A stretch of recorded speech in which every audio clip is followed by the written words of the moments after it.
Police custody में दिख रहा ये शख्स आज से कुछ दिन पहले 2 जून 2025 को शाम 5 बजे के आसपास पाकिस्तान के इस्लामाबाद में सेक्टर G30 में एक ऐसे अपराध को अंजाम दिया जो पाकिस्तान के लोकल मीडिया के साथ साथ इंटरनेशनल मीडिया पर भी छा गया।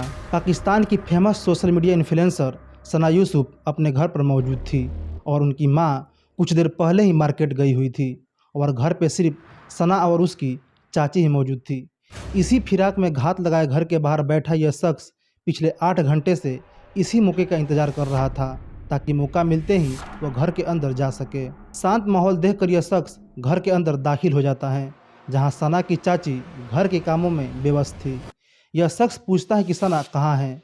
उसकी चाची सीढ़ियों की तरफ इशारा करते हुए कहती है कि सना अपने कमरे में है। सना की चाची समझती है कि शायद यह शख्स सना का दोस्त होगा, किसी सिलसिले में मिलने आया होगा, इसलिए वह उसे ऊपर जाने देती हैं। जिसके बाद वह शख्स सना के कमरे में चला जाता है और उसके कुछ ही समय बाद दोनों में झगड़ा होने लगता है और इसी झगड़े के दौरान वह शख्स सना के चेस्ट पर 2 गोली मारता है और सना का मोबाइल फ़ोन लेकर वहां से भाग जाता है और इस फोटो में वह भागते हुए कैद भी हो जाता है।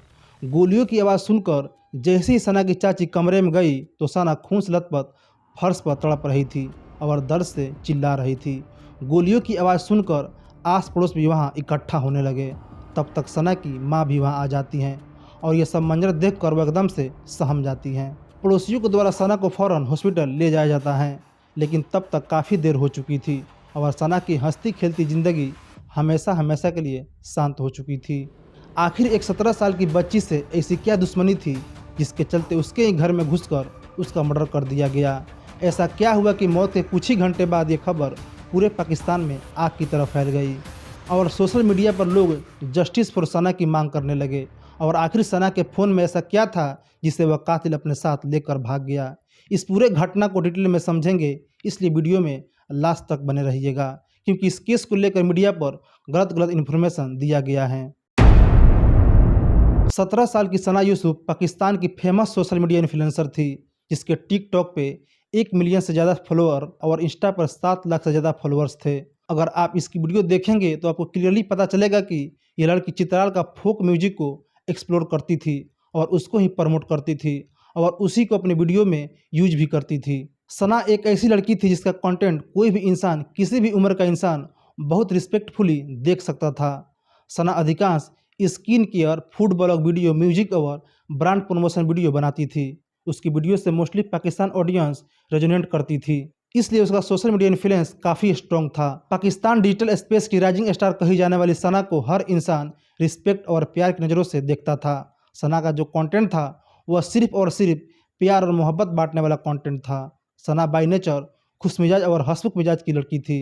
सना के फादर सैयद यूसुफ हसन पाकिस्तान के चित्राल में एक गवर्नमेंट ऑफिसर हैं जो इनका होम टाउन भी हैं। सना की माँ फरजाना यूसुफ एक होम मेकर होने के साथ साथ अपनी बेटी के सोशल मीडिया को मैनेज करती हैं और सना के साथ वह इस्लामाबाद में रहती थी।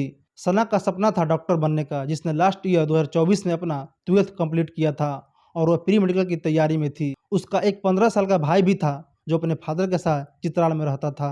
जिंदगी में सब कुछ अच्छा चल रहा था।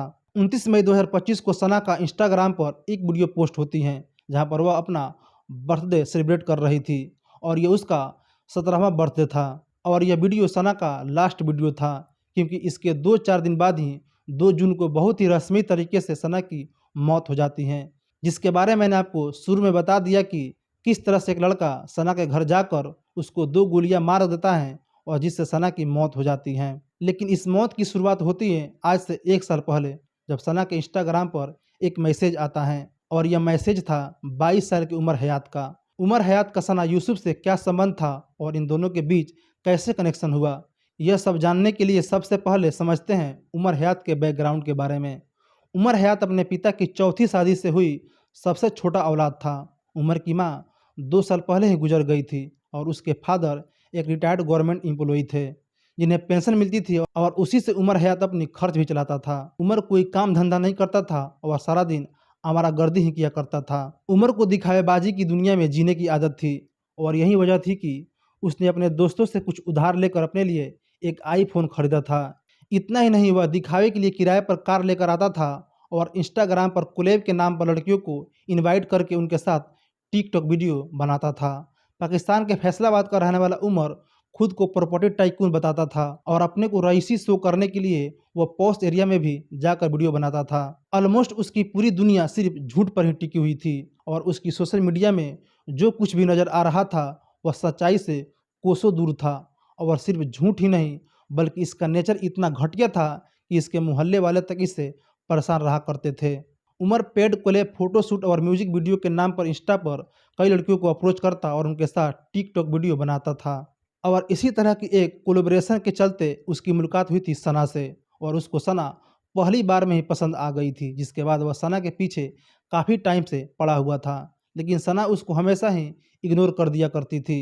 यह सब शुरू में सोशल मीडिया पर ही शुरू हुआ था, मतलब कि वह इंस्टा पे ही एक दूसरे के कनेक्ट में आए थे, जहाँ से उमर उसको बार बार मैसेज में प्रपोज करता रहता था, मिलने के लिए कहता रहता था, लेकिन सना उसे बार बार मना कर देती थी। इसलिए शराफत का चोला ओढ़े उमर खुद को एक इन्फ्लुएंस और बड़े घर का बताते हुए बातचीत को इनफॉर्मल इंट्रोडक्शन तक ले गया। प्रोफाइल तो उसने वैसे ही उधार के पैसे, मांगे हुए कपड़े और किराए की गाड़ियों से बना रखी थी। एक इन्फ्लुएंसर के लिए ब्रांड डील के मैसेज आना एक आम बात थी और सना ने भी उसे उसी तरह से लिया और उससे बातचीत भी की। लेकिन थोड़ी सी बातचीत में उमर ने यह गलतफहमी पाल लिया कि सना भी औरों की तरह उससे मिलने आ जाएगी, लेकिन सना ने बड़ी पोलाइटली उसे मिलने से मना कर दिया। उमर को सना से मिलने की चाह उसे पागलपन की ओर लेकर जा रहा था, लेकिन सना इसकी इन हरकतों को भांप चुकी थी।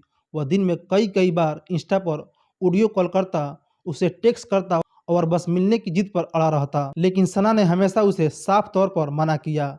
सना ने उसे ना कभी कुछ कहा, ना कभी कुछ ऐसा लिखा जिससे यह कहा जाए कि उमर को कोई गलतफहमी हो गई हो। इसके बाद जब सना का बर्थडे था, उसी दिन उमर सना के लिए काफ़ी सारा गिफ्ट लेकर फैसलाबाद से इस्लामाबाद आया था सना से मिलने के लिए। लेकिन काफ़ी घंटे वह सना के घर के बाहर घूमता रहा, सना को मैसेज भी करता रहा मिलने के लिए, लेकिन सना इस ड्यूरिंग भी उससे नहीं मिलती हैं, जिसके चलते वह बहुत ज़्यादा पागल हो चुका था। एक तरह से कुछ रिपोर्ट की माने तो इसके बाद वह वापस फैसलाबाद चला गया और इसी मिलने की पागलपन ने फिर उसे दोबारा इस्लामाबाद पहुंचा दिया। 2 जून 2025 की दोपहर से वह सना के घर के आसपास मंडराने लगा था और नज़र रखे हुए था कि शायद सना या तो घर से बाहर निकले या फिर उसे घर का गेट खुला मिल जाए। और आखिरकार घंटों इंतजार करने के बाद उसके हाथ वह मौका लग ही गया, जब सना की माँ बाहर निकली मार्केट जाने के लिए और मेन गेट अनलॉक ही रह गया। घर में मौजूद सना की चाची उसको पहचानती नहीं थी और कम उम्र होने के चलते उन्होंने उसे सना का दोस्त समझने की भूल कर दी। उमर सना के मर्डर करने के ही इरादे से आया था, इसलिए वह अपने साथ एक लोडेड पिस्तौल लेकर आया था। सना के सीने पर 2 गोली मार उसने उसे मौत के घाट उतार दिया और फिर सना का फोन उठाकर वहां से भाग निकला। शुरुआत में तो घर वालों को अंदाजा ही नहीं था कि आखिर इसके पीछे किसका हाथ है। एफआईआर में मीडियम हाइट, स्लिम बिल्ड और ब्लैक शॉर्ट और ट्राउजर पहने लड़के की आइडेंटिटी मेंशन की गई थी। इसलिए बिना कोई प्रॉपर पहचान होने के चलते पुलिस ने 113 सीसीटीवी फुटेज खंगालने शुरू किए और फिर डिजिटल सर्विलेंस की मदद से सस्पेक्ट की जियो फेसिंग करना शुरू की गई, जो उन्हें फैसलाबाद ले गई। वहां 8 अलग अलग जगहों पर छापे मारे गए और 20 घंटे के बाद पुलिस ने जरनवाल से सना के कातिल उमर हयात को अरेस्ट कर लिया। उमर के पास से 30 बोर के पिस्तौल और सना का फोन भी बरामद हुआ। उमर के पिस्तौल कहाँ से मिली और किसने दी, इसकी जांच पुलिस अभी कर रही है। उमर अपने साथ सना का फोन इसलिए ले गया था ताकि वह सना को भेजे गए उसके सारे मैसेजेज और कॉल डाटा को डिलीट कर सके। पुलिस के सामने उमर ने अपना जुर्म कबूल कर लिया और इसी बेसिस पर पुलिस ने पर्सनल रिजेक्शन को प्राइमरी मोटिव बताया। पर्सनल रिजेक्शन सना के मर्डर का प्राइम मोटिव था। यह खबर ना सिर्फ पाकिस्तानी मीडिया बल्कि इंटरनेशनल मीडिया पर भी छा गई और सबसे ज़्यादा हैरानी इस बात की थी कि पाकिस्तान के ही कई लोग इस मर्डर को सही और जस्टिफाई बताने लगे। कोई उमर हयात की इस क्राइम की तारीफ कर रहा था तो कोई इसे सफाई का नाम दे रहा था। इसके बाद अब यह केस अंडर ट्रायल है, लेकिन एक लड़की जिसका कोई कसूर नहीं था, सिर्फ इस इंसान से उसको प्यार नहीं था और वह उसको रिजेक्ट कर रही थी, इतना उसका शायद हक बनता था, लेकिन फिर भी उसको अपनी जान गंवानी पड़ी। आगे उसने भी बहुत तरक्की करनी थी, बहुत कुछ देखना था और शायद बहुत सारी पाकिस्तान की लड़कियों को मोटिव भी करना था। तो यह जो खून था यह सिर्फ एक लड़की का नहीं हुआ था, बल्कि बहुत सारी पाकिस्तान की लड़कियों के लिए एक मोटिवेशन का भी हुआ था, जो किसी तरह से शायद उनको मोटिवेट कर सकती थी अपनी खुद की पहचान बनाने के लिए, खुद फेमस होने के लिए, लोगों की नज़रों में आने के लिए और एक फ्री ज़िंदगी जीने के लिए। तो दोस्तों ये वीडियो आपको कैसी लगी? अगर ये वीडियो आपको अच्छी लगी हो तो वीडियो को एक लाइक और चैनल को सब्सक्राइब ज़रूर से कर देना। मिलते हैं एक नए वीडियो में, एक नई सच्ची कहानी के साथ, तब तक के लिए धन्यवाद।